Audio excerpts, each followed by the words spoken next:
Hello, everyone. Here's another Barrett Quick Take. So one game that I like to play every so often, I've been more or less playing it off and on for the past probably since I was 11 years old, so like 25 years. Is Magic the Gathering, and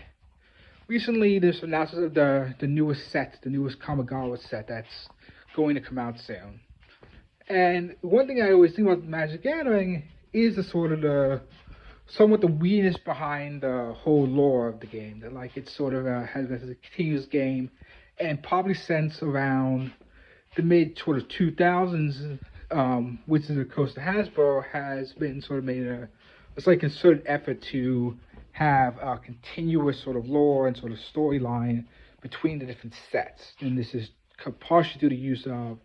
sort of planeswalkers who basically exist in one set and will go on to the next set, and there will always be sort of like a sort of continuous sort of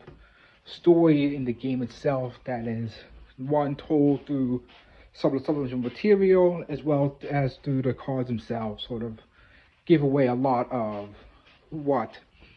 the underlying lore of the game currently is at the time. And one thing about the newest sort of Kamigawa set that's coming out, Kamigawa Neon Destiny, I'm not sure why I'm saying the name full title as if it's some sort of promo. It's not. But the one thing is with the lore in this sort of set is that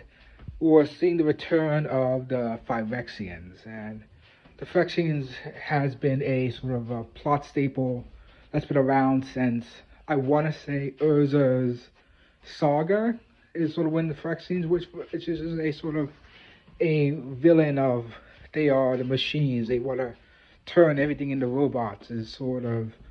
where they sort of come from, and this is sort of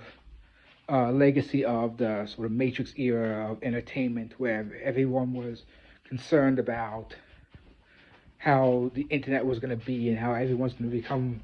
a machine of one another, and that sort of bled into the concept of the Phyrexians in Magic the Gathering. And the one thing that I say is interesting about the return of this sort of sub archetype is the fact that, from an narrative perspective, they're sort of turning a bunch of the planeswalkers that have been sort of around, Tezet, Tamio, and I assume a few others are probably going to pop up in this set, and turning them into Phyrexian robot creatures. And I think this is a very interesting sort of take, especially since this set is sort of heavily cyberpunk influenced,